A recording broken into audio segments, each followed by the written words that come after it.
കർണാടക കോർപ്പറേറ്ററുടെ മകളുടെ ദാരുണമായ കൊലപാതകം കോൺഗ്രസും ബി.ജെ.പിയും തമ്മിലുള്ള പുതിയ ഏറ്റുമുട്ടലിന് കർണാടകയിൽ തിരികൊളുത്തി. നമസ്കാരം, കൊട്ടാരക്കര മീഡിയയിലേക്ക് സ്വാഗതം. കോൺഗ്രസ് നേതാവിന്റെ മകളെ ഹുബ്ബാലിയിലെ കോളേജിലെ മുൻ വിദ്യാർത്ഥിനി കുത്തി കൊലപ്പെടുത്തിയതിനെ തുടർന്നുള്ള സംഭവങ്ങളാണ് കർണാടകയിൽ വലിയ ചർച്ചയായി മാറിയിരിക്കുന്നത്.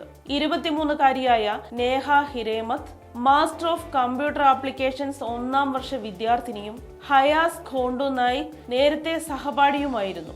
ഒരു മുതിർന്ന പോലീസ് ഉദ്യോഗസ്ഥൻ പറയുന്നതനുസരിച്ച് അവളെ ഒന്നിലധികം തവണ കുത്തിയ ഫയാസ് ചോദ്യം ചെയ്യലിൽ ഇരുവരും തമ്മിൽ ബന്ധത്തിലായിരുന്നുവെന്നും എന്നാൽ അവൾ വൈകി അവനെ ഒഴിവാക്കുകയായിരുന്നുവെന്നും പറഞ്ഞു. 7 തവണയായിരുന്നു കുത്തിയത്. ഭരണകക്ഷിയായ കോൺഗ്രസും പ്രതിപക്ഷമായ ബി.ജെ.പിയും തമ്മിലുള്ള രാഷ്ട്രീയ ചേരിതിരിവിലേക്ക് സംഭവം മാറി. വ്യക്തിപരമായ സംഭവമെന്നാണ് കോൺഗ്രസ് ഇതിനെ പറയുന്നത്. എന്നാൽ സംഭവം സംസ്ഥാനത്തെ ക്രമസമാധാന പരിപാലനത്തിന്റെ തകർച്ചയാണ് കാണിക്കുന്നതെന്ന് ബി.ജെ.പി പറഞ്ഞു. സംഭവത്തിന് പിന്നിൽ ലവ് ജിഹാദ് ആംഗിൾ ഉണ്ടെന്ന് കേന്ദ്രമന്ത്രിയും ധർവാഡ് ലോക്സഭ ബി.ജെ.പി സ്ഥാനാർത്ഥിയുമായ പ്രഹ്ലാദ് ജോഷിയും സംശയം പ്രകടിപ്പിച്ചു. സംസ്ഥാനത്തെ മികച്ച ക്രമസമാധാന നിലയുണ്ടെന്നും കർണാടകയിൽ ഗവർണർ ഭരണം ഏർപ്പെടുത്താനാണ് ബി.ജെ.പി ശ്രമിക്കുന്നതെന്നും കോൺഗ്രസ് തിരിച്ചടിച്ചു. സംഭവത്തിലെ ലവ് ജിഹാദ് ആരോപണം ആഭ്യന്തരമന്ത്രി ജി പരമേശ്വര തള്ളി.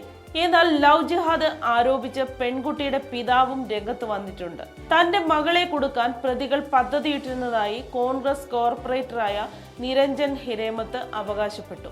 സംഘം വളരെ കാലമായി ഗൂഢാലോചന നടത്തിയിരുന്നു. ഒന്നുകിൽ അവളെ കൊടുക്കാനോ വധിക്കാനോ അവർ പദ്ധതിയിട്ടിരുന്നു. ഈ പശ്ചാത്തലത്തിൽ അവർ അവളെ ഭീഷണിപ്പെടുത്തുകയായിരുന്നു എന്നും പറഞ്ഞു.